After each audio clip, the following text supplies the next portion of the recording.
that much outclassed by Tundra? I mean, they have to rank one player on 2 servers. Damn. They have the Joel man himself showing up with the Twitch chat support. True. That counts for a lot. And they have Gabby, who I consider one of the most weird carry players of the past 2 years. And this guy is a huge tempo creator. You take a player like that, put him in the off lane, give him a hero like Primal Beast, anything can happen. I don't know if they're that unfavored here, Cap. I feel like this match is a lot more even than I think people are going to give it on the scorecard, particularly if Tundra don't begin to find their footing, which has been hit or miss for them with this roster that they're trying to gel with super fast, right?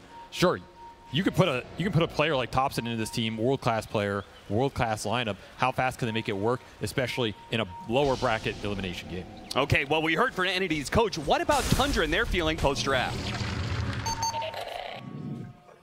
One last thing, guys. We have been practicing for 2 months, and it's time to just play the fucking game. Honestly, we are really fucking good. If we don't overthink things, just play the fucking game. Do whatever you feel like. Gonna go good. Bye, Mike. It's good to see that even TI winners need that boost of confidence and remind themselves they're really goddamn good at the game. And it's a surprise to be seeing them in the lower bracket here. And that is probably something that shakes their confidence. And I agree with you. I think Entity, they are certainly no pushovers, and they are a team that is probably going to test Tundra, especially a team who hasn't really experienced too many lower brackets in their history.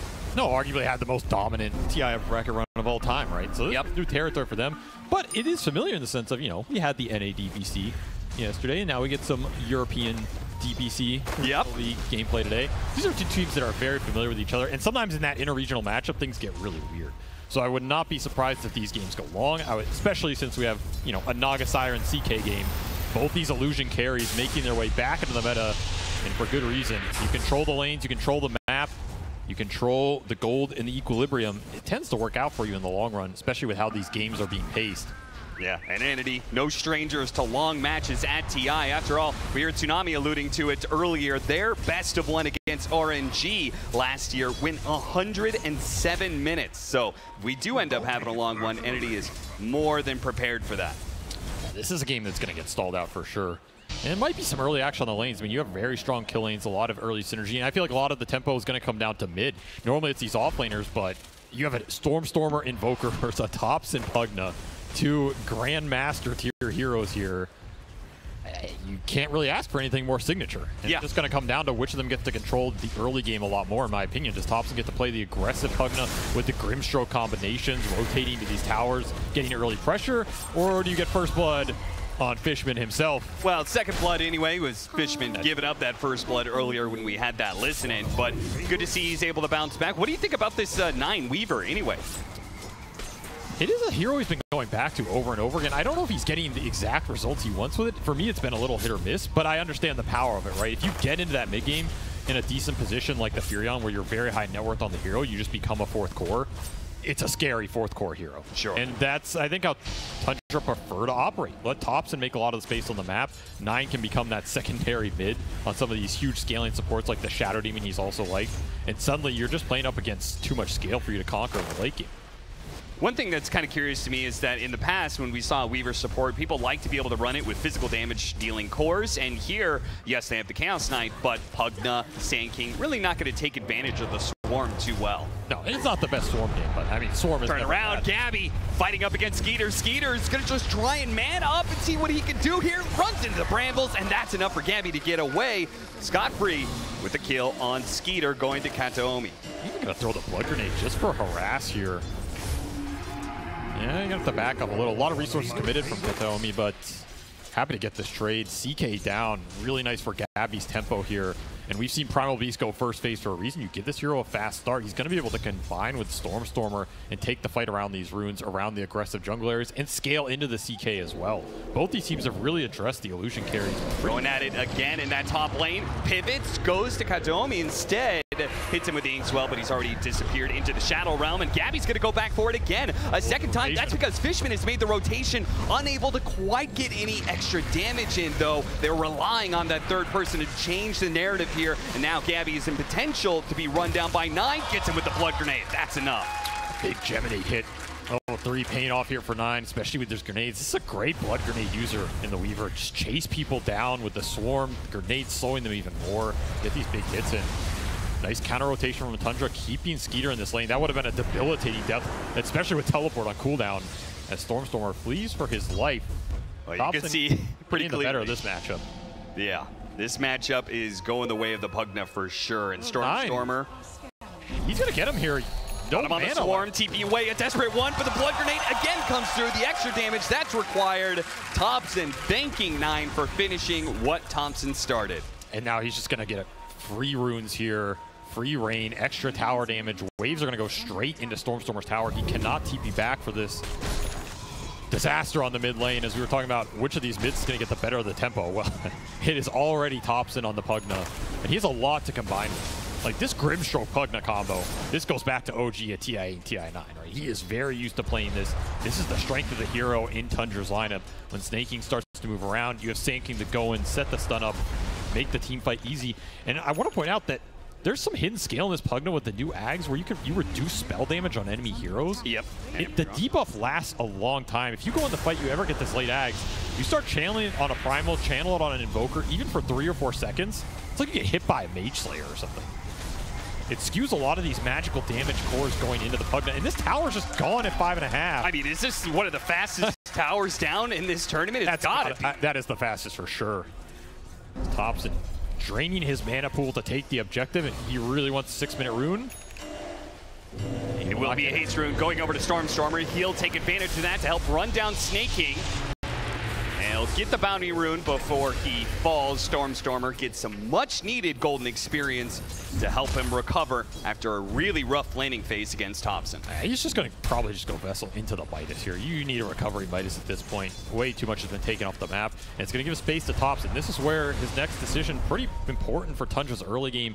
Do you want to rotate this Pugna? Do you want to just keep farming it up mid? Probably not. It's probably going to be into bottom, right? Play through the Sand King, kick the Naga out, take another tier 1, and just open up the jungle super early. Snaking can now just leave, play with Thompson, get that combination going, especially if you get Wisdom Rune for an early Grimstroke ultimate. Fishman eyeing it up. They know he's here, so they're going to bide their time. Wait for the 7-minute where he pops out. Yeah, they went for the smoke over, but I think they felt the rotation was going to land in time. Fishman desperately trying to get that Wisdom Rune to spawn, but it will not show up in time for him to seal it away. Yeah, let him bottle it. Nice little core. That is very nice. I think they know Fishman's game. I feel like every game I've ever watched of Fishman, he makes that move. This man's not afraid to die, so you may as well take the risks if you're not afraid of death, right? True. Be level 5 for 9 here. Sand King is not a hero that we've seen a ton of, but 33 is making it look good so far in the laning phase. Top net worth, and straight up rush into Vanguard, so now he's kind of untouchable. He's going to go into Boots of Travel, Blink Dagger as his options next. Did you like the Sand King pickup when you saw it? I think this was a pretty good spot to pick it because they knew the lane was going to be free. I mean, it's an ancient apparition. There's no way they're kicking 33 out of this lane with a strong support in the Weaver. You know he's going to eventually kick the Naga out as well, even if you wanted to leave him in the one-on-one. And then he just overtakes your jungle, starts clearing through stacks. You even have any. Watson does manage to dodge the blast, but he's running into Snaking. Now the rest of Entity was on their way. Can they bail out their carry here? 9 is going to try and get him with the Inkswell, and that's going to be enough damage. But at the same time, Thompson does die, and he was probably worth far more than the Naga Siren was, and they're going to clean house on this one. What a read from Entity. Gabby shows up at the right place at the right time, and that is a lot of extra XP and gold for Stormstormer, who needed it. That's where that first rotation with the Pugna. It's a double-edged hero, right? You're just so damn squishy if these fights end up behind the towers in deep areas where Entity can bring reinforcements. Thompson doesn't get anything done with that early lane advantage. We're all evened up again. So sure, you got this tier 1 mid down, but mid's a different lane than it used to be, right? I don't feel like this tower just debilitates the map like it used to. Yeah, it is way more side lane focused because the map has grown bigger. We see a lot more focus on these deeper side of the map neutral camps rather than the ones that are closer to mid. Less focus on the triangle, which mid lane is usually pretty good at helping to control. Exactly, Ancient shifted away, so all these little things draw you to the sides of the map instead of mid. This tower was nice for Thompson, but it is not the end-all be-all here. It's going to be a lot about these fights, and all of a sudden, Entity strike back big, and I mean, their cores are in solid positions now, right? Skeeter was still suffering up top in this matchup because Snaking left it early. So Tundra, they're going to go back to what they've done all year, which is out efficiency you on the map and get the stacks going. Probably for 33 here, who's always been the main beneficiary of the ancient cap progression on the side of Tundra. Wouldn't mind the fast bots idea here if you're just planning to scale. This is the build that will help you go late game against the Naga Siren. You're looking for that Ags, Shivas, maybe even Radiance if you're really feeling it. I feel like we haven't right clicker though seen like a big boost in Boots of Travel purchases from before the map was enlarged, but it's got to be way more value, right? With the way the map is bigger. I mean, I always like this item. Yeah. When did you ever buy it? I liked a lot of the items I never got to buy. A man can dream. Yeah, you always want what you can't have, I suppose. I mean, I think the Boots of Travel are just nice on some of these melee heroes that like to run around in the middle of the fight because they get stuck there. Like, extra move speed is no joke in terms of dodging some of the primal spells or getting out of an AA vortex. Sure. There's some value here, and he's still top net worth on this Sand King. Particularly if he wants to join fights like this top, the bots would make a lot of sense. As Skeeter has just been hounded up top, he's trying to defend this safe lane, not get too much room to the primal beast. At which point does that break, though? At what point do Entity feel confident enough to try and kick him out of here? I love that neutrals can defend themselves pretty well from now on. Armlet built up is going to be the play, but Entity still seem to be just, like, they may have countered Tundra's move beautifully, but they haven't really made much aggressively themselves. They seem to be still in kind of mode recovery. I think they're happy with this, though, based on how that mid lane went initially. They're not happy with losing their Spirit Vessel completion. No. That's rough for Stormstormer, who's probably just ready to make a big move. And they're just going to go top. I mean, the move for Andy is to this top lane. It's to kick Skeeter out of here while he's still here, only level 7. They have a huge amount of magic damage to throw into him, including this Ice Blast that Fishman just picked up. You have to be careful if you're Tundra in terms of who you're showing on the front line, because there's a lot of long-range magical bursts. You throw down a Vortex, Gabby charges in, he could potentially have Bedlam on top of him, and then an Ice Blast gets thrown on top, right? I mean, there's a lot of long-range artillery here for Entity to just throw in a core without committing to the fight. And the anti-healing is a big factor, right? Because they have so many. Absolutely. Like there's the Inkswell with the shard later on. Gabby charges. Oh, you went late on the Sand. Silence. He's going to be in trouble. The Sand King gets the jump, and a beautiful jump at that. 33 closes door on this fight before it even begins. Gabby and Kataomi are probably going to be run down as well. At least one.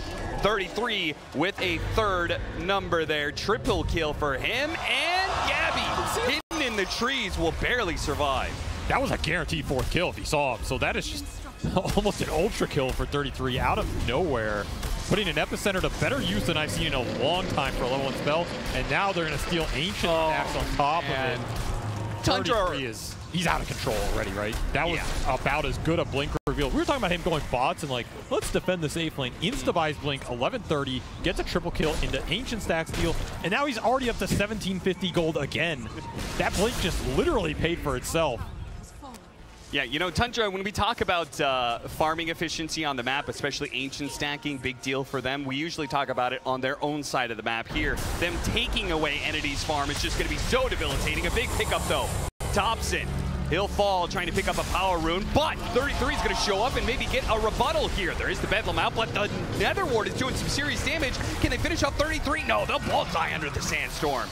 And Fishman's going to get run down. No tower to protect you here. 9 gets a double. Tundra will go ahead and defend Thompson's honor. That move top just cost Entity so much in this game because all of a sudden your Weaver is ahead of the enemy Invoker here.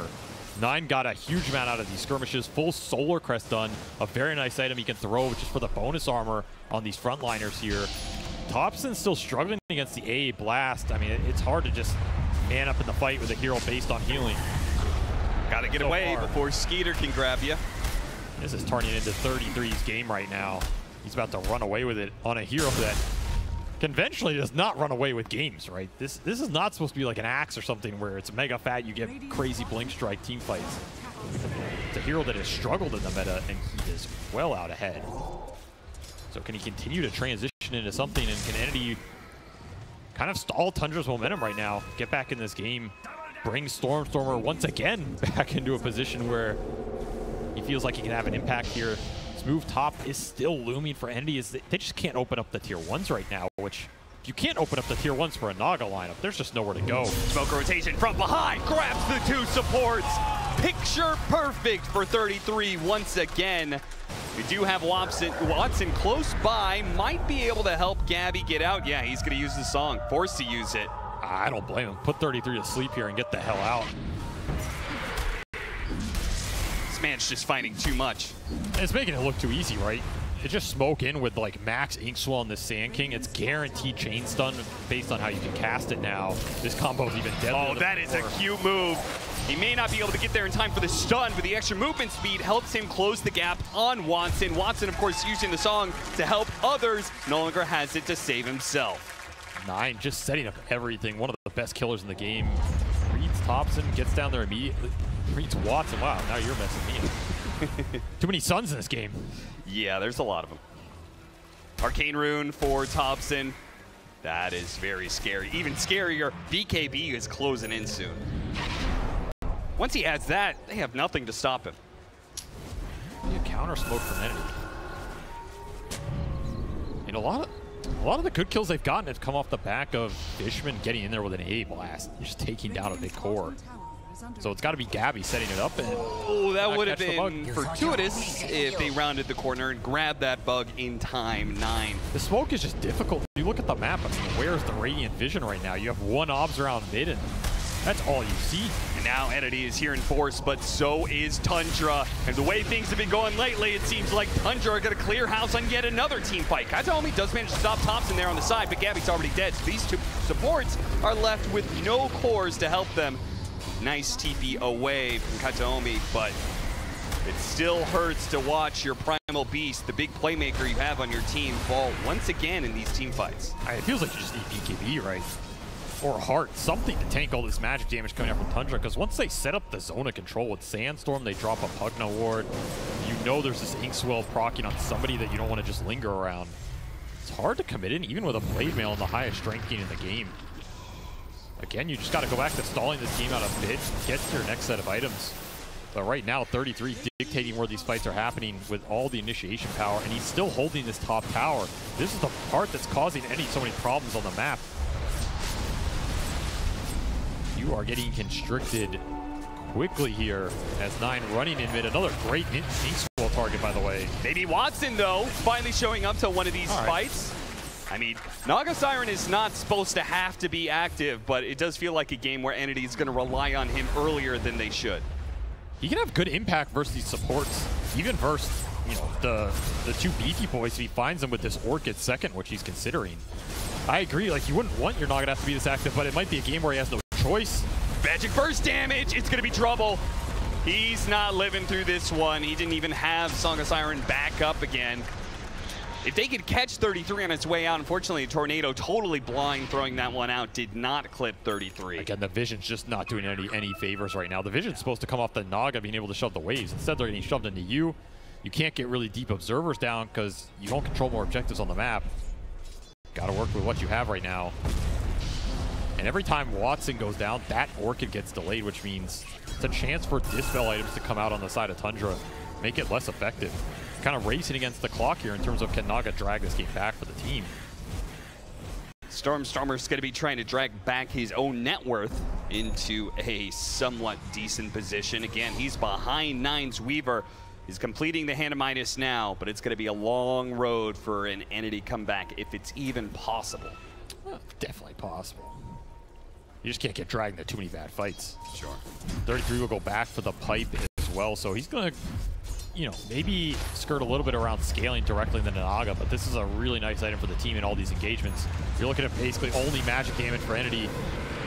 This might be for the best. Fishman tanks the death instead of Gabby, who they were setting up on for sure. That was a valuable death.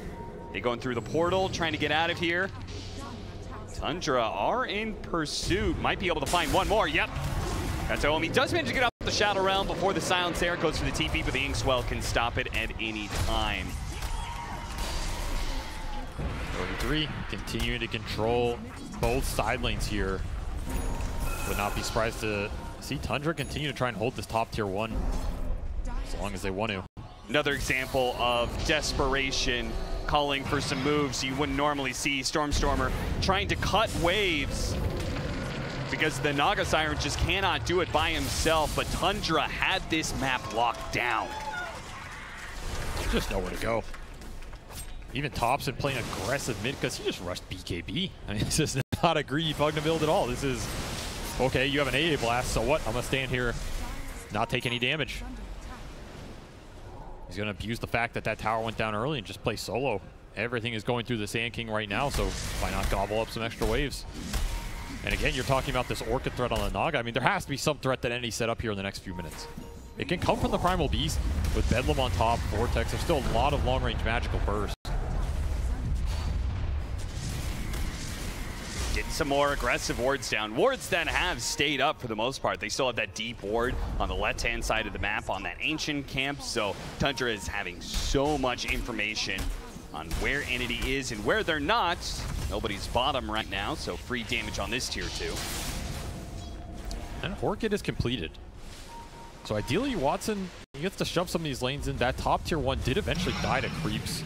Open up a bit more space. You can maybe get this primal BKB. That's your big timing. I mean, the BKBs are great versus Tundra's lineup. It negates pretty much everything if you can get there.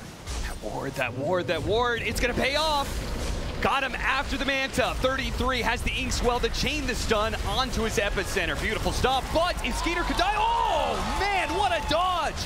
Gabby charges right through that red flag, and now Skeeter can continue to chase down, surviving through the Ice Blast easily. Tundra, this is just absolute domination.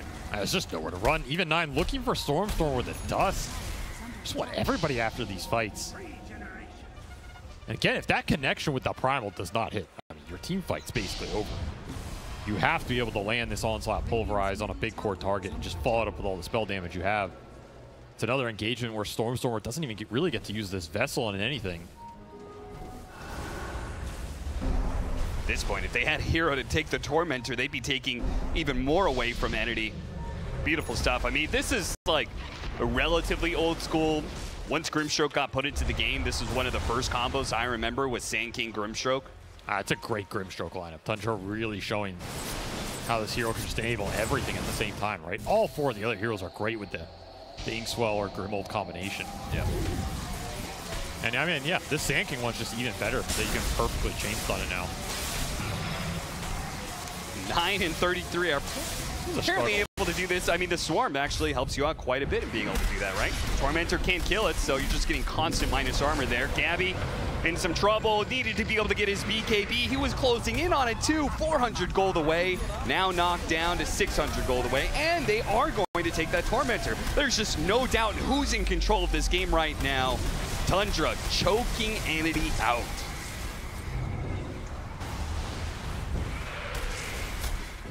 Heart for Watson? Heart. Is that your go-to now? Yeah, I mean, he's going to be way behind the hearts of both Skeeter and probably 33. They're both going for it. I mean, has Watson even gotten on the dire side of the map this game? Not really, no. Like, sometimes you can get deep in the enemy side, start cutting waves, but I think the early bots playing Sand King is just too afraid to go for that type of smoke enemy jungle type play. You just get kicked out immediately. Even if they caught Thompson, he's got a BKB. The only thing that could actually stop him from there is really, realistically, the Pulverize. Nice little net. Yeah, they'll get the Grimstroke at least. Spirit Vessel just to make sure in case the Orchid wasn't enough. Stormstormer will nag that last hit. 15,000 net worth lead for Tundra at 23 minutes.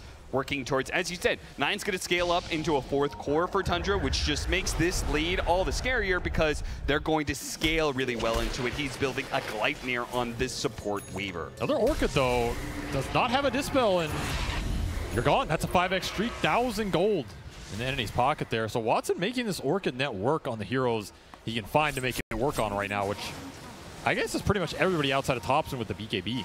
The pipe on 33 many didn't go for a Lotus, for example, and we have Manta on Skeeter, but you're not really going to find Skeeter in this game no matter what. So if you can keep finding some supports, find even the Sand King with this Orchid, get a few more cheeky kills out of it. Suddenly, Watson, #1 on the net worth chart, could stall this game for a really long time. They really are banking hard on him. We saw Thompson now has his shard, so really easy way to deal with mass illusions, but it's going to be caught here. Forced to use BKB. Tundra are there in with some reinforcements. They're going to easily kill the Dark Willow, holding for this Roshan, I believe, as it's going to go over to the other side in 1 minute, but Tundra are clearly strong enough to do it on the Radiant side if they want it. There's capability to take this fight. You did get to the BKB on Gabby.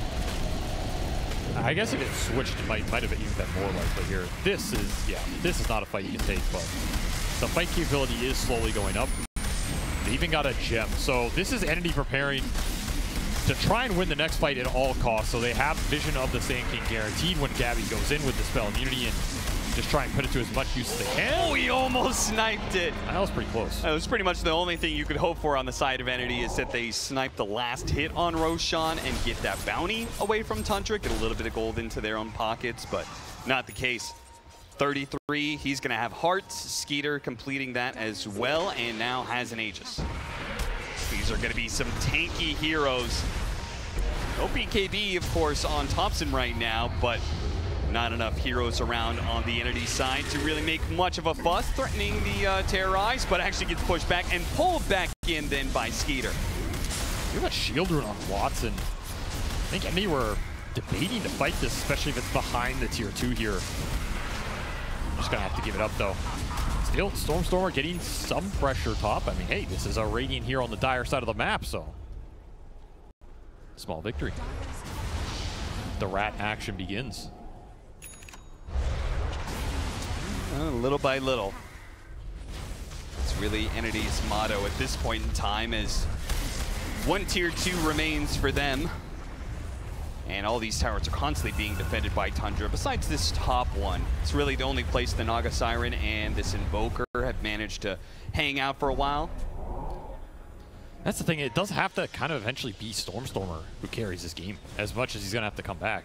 You cannot rely on the Naga illusions in the fight. You have the Pugna AoE ward off the shard. You have a Grimstroke who can eventually create his own illusion off an Ags. You of course have Sand King who's just gonna create his own control that Tundra can sit and not really care. Naga illusions are not gonna win you this game, even if it gets stalled ultra late. It has to be the 2 other cores coming back at some point off a team fight. So that's what you're looking for. Wait out this Aegis and get something going on the map. Right now, Skeeter happy to just force the issue with his 2 lives on the heart. BKB done for Stormstormer, so that's second BKB here. Again, these BKBs are really good in these fights. Not a lot of physical to throw through outside of you getting reality rifted off of a swarm bug. Yeah.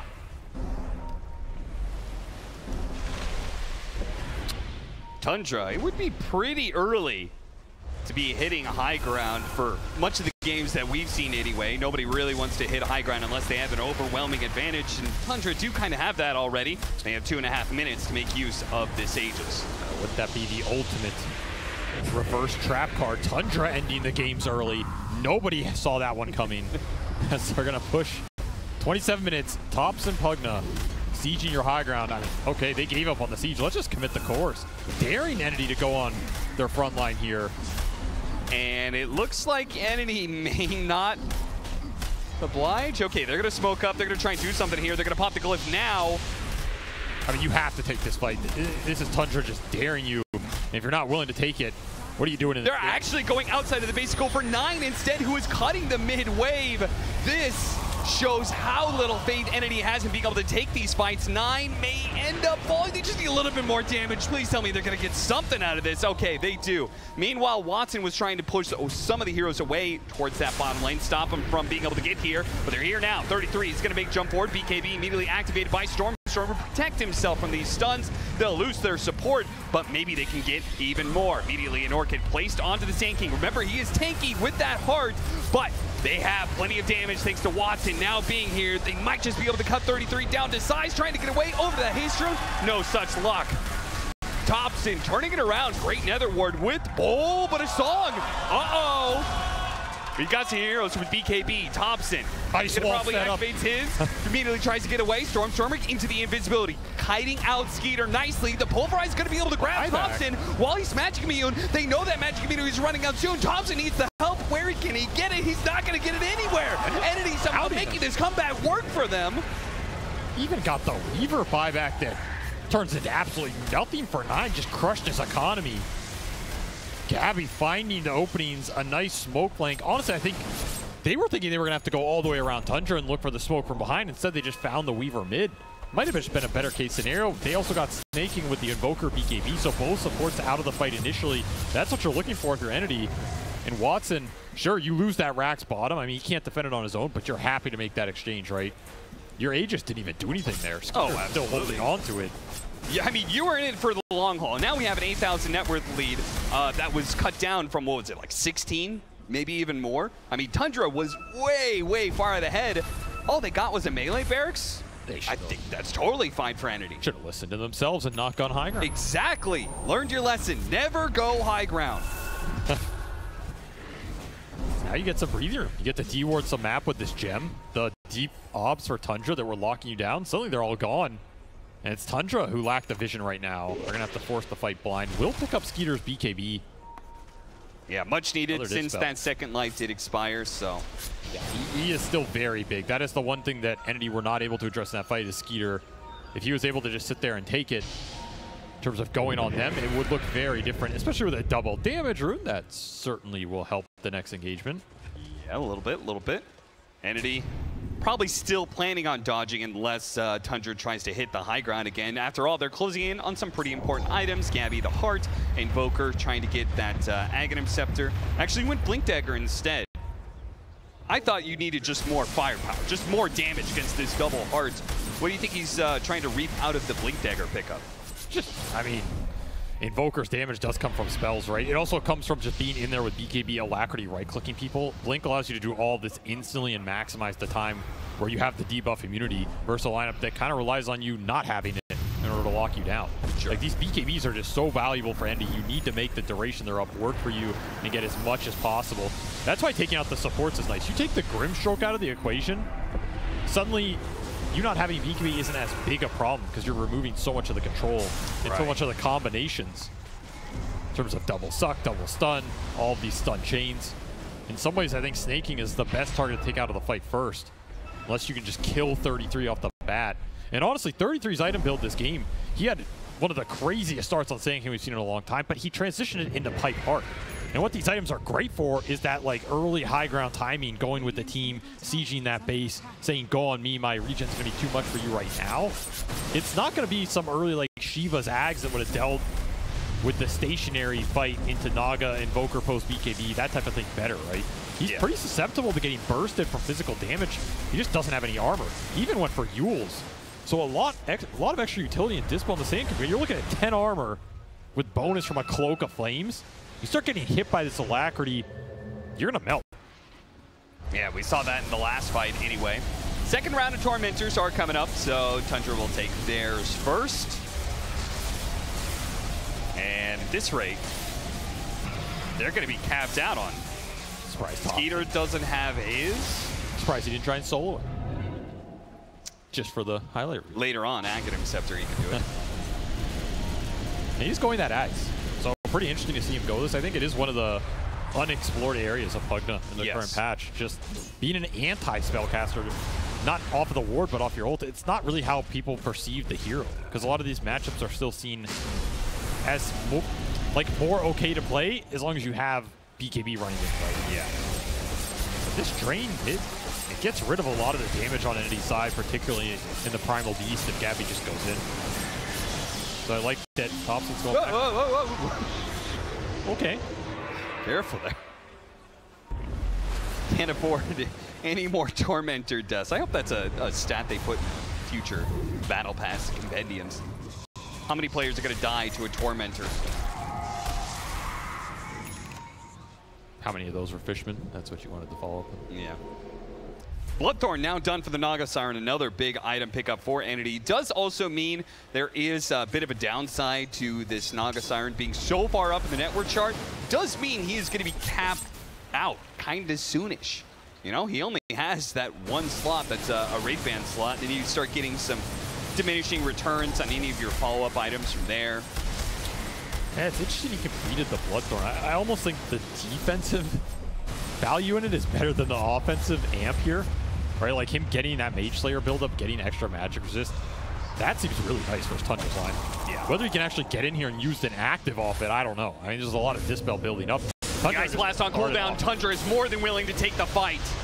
Katomi's going to be in some trouble here. Self-Fuels try and protect him, get off the Terrorize, does get in onto 3. Groups them up together as a result, and Watson Gabby immediately pounce on this opportunity, taking out the back line. Thompson and Nines Weaver are both dead. Meanwhile, Skeeter is trying to do what he can, but he can't really touch this Naga Siren too much. Song's going to go out. The BKB means that only his hero can do the damage, so the illusions are rendered totally futile. They don't do anything, and now with 33 caught in a corner, he's going to try and burrow strike over the side. Just for TP out, but they have the vision to be able to stop him. Katomi's going to make sure he stays dead with a buyback and Yule's usage. 3 dead on the side of Tundra. Heroes that do not have buyback, all of a sudden, Entity went from, okay, this game could be over by 20 minutes or something, to now they're going to even out the net worth lead. They're going to get the Aegis. They're going to get the cheese.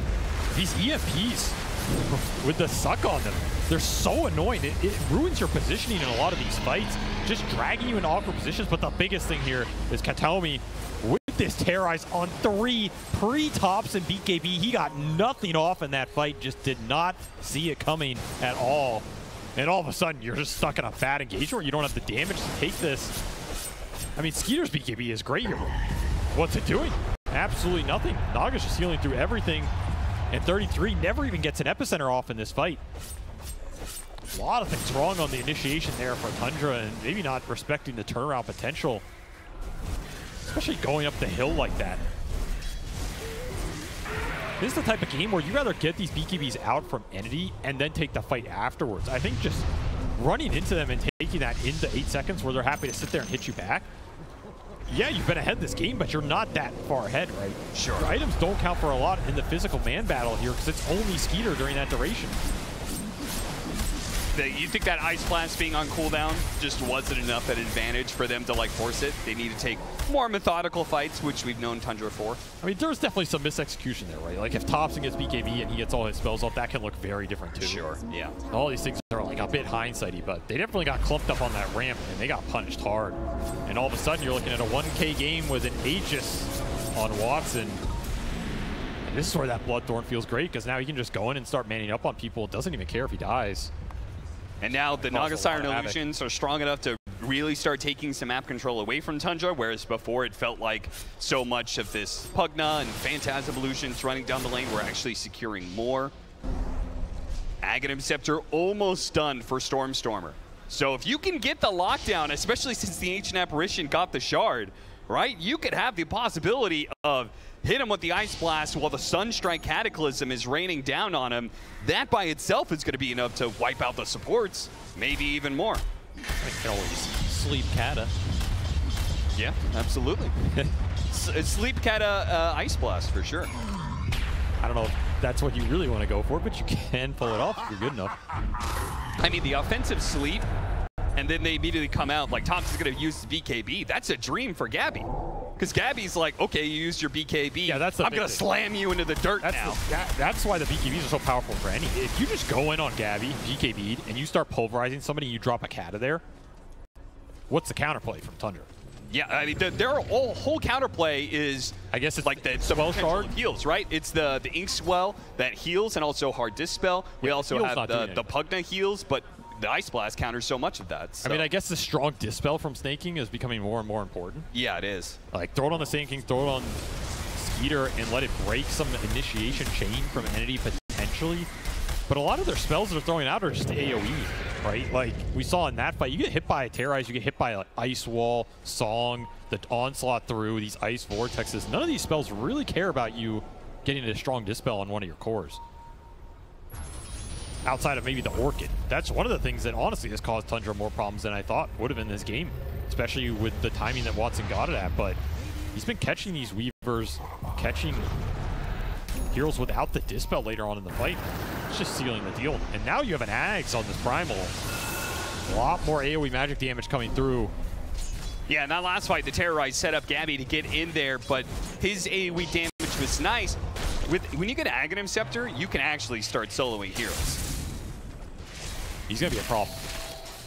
These long, drawn-out fights that were supposed to go the way of the double heart pickups of the Chaos Knight Sand King, now going to start playing against them when a Primal Beast is getting round and round after his Aghanim Scepter. Gabby, a smoke runs into Thompson, but on the other side of the trees, they don't see him and do not react accordingly to catch him.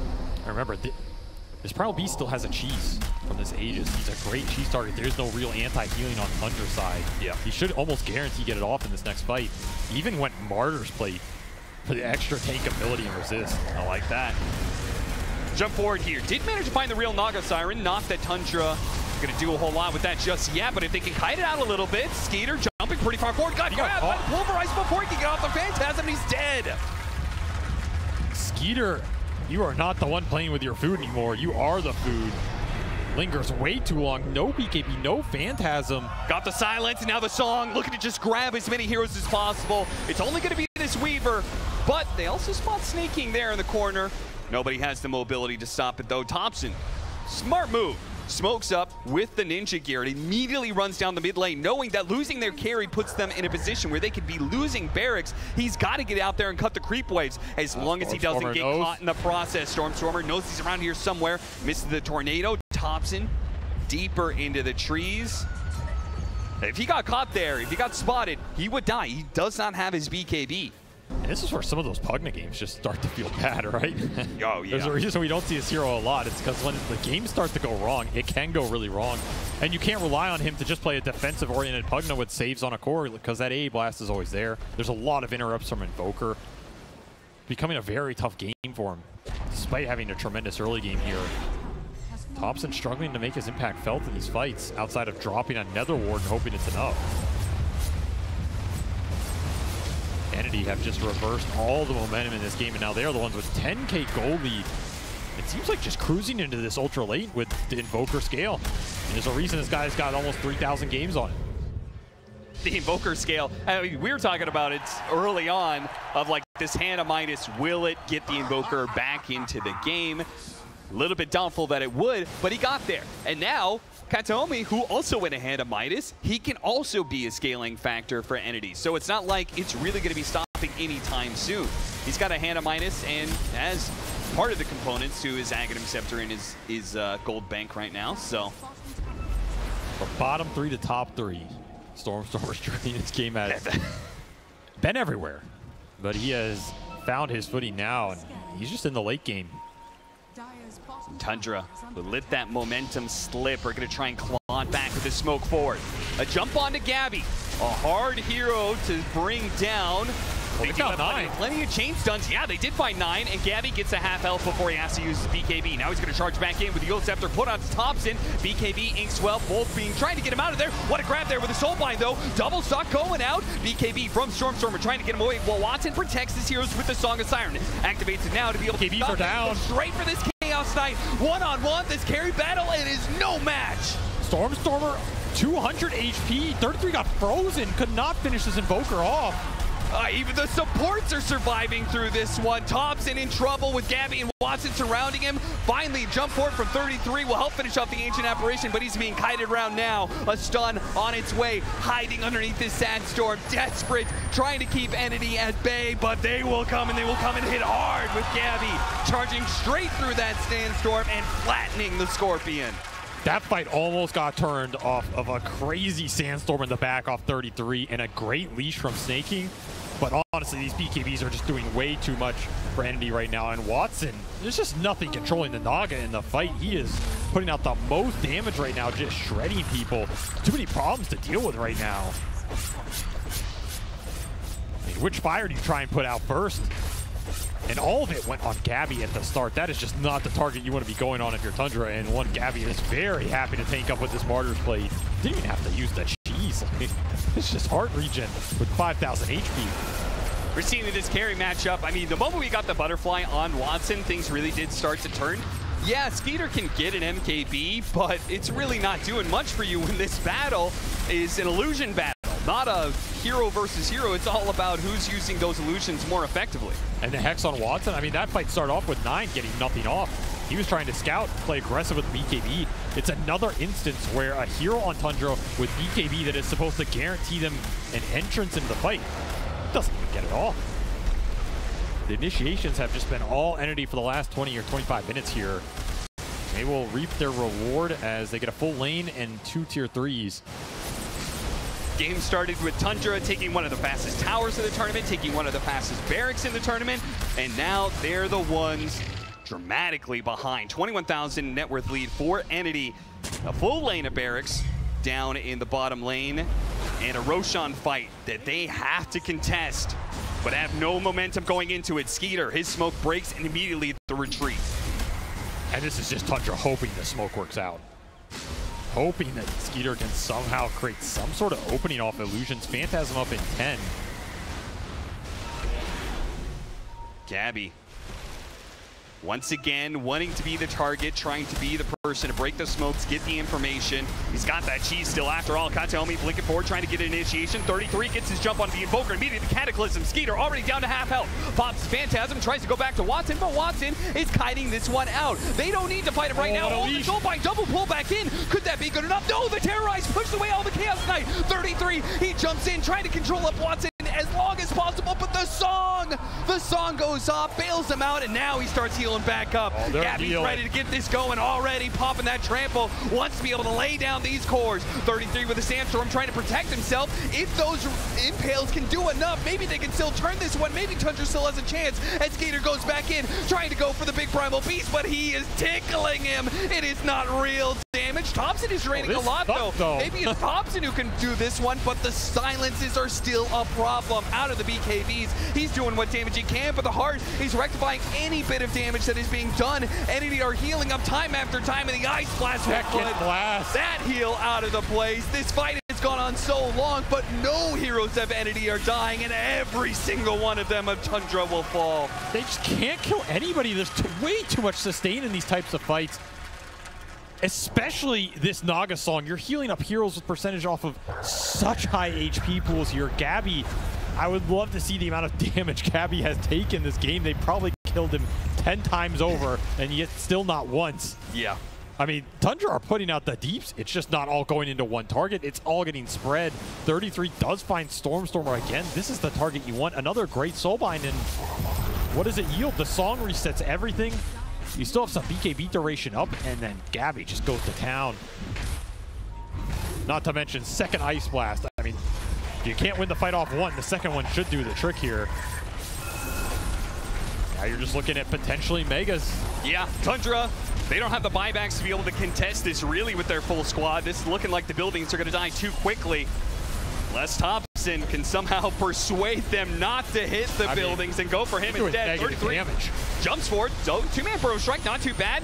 Cataclysm goes out. Thompson's got to dodge that one, but 33 can't dodge anything. Not when he's being grabbed by the Primal Beast. Locked down there. More draining from Thompson, and they are going to be able to force Entity back here. They respect the fact that with that buyback from 33, they still could get caught in a sticky situation. They leave that final melee barrack still up. Thompson is struggling, man. Life Drain is an okay spell, but it just looks like it doesn't exist in this game. You have cores with 50% plus magic resist sitting on heart regen. It literally doesn't lower your HP at all. Yeah, and the whole idea we're talking about with the Aghanim Scepter, maybe lowering some of the damage that's coming out from these heroes, particularly the Primal Beast. Maybe he starts doing nothing in these fights. Well, it's only just now here. All these long life drains, he didn't have the X. So at least now you're getting some utility effect out of it. Yep. But you cannot rely on this part of the damage. Bloodthorn.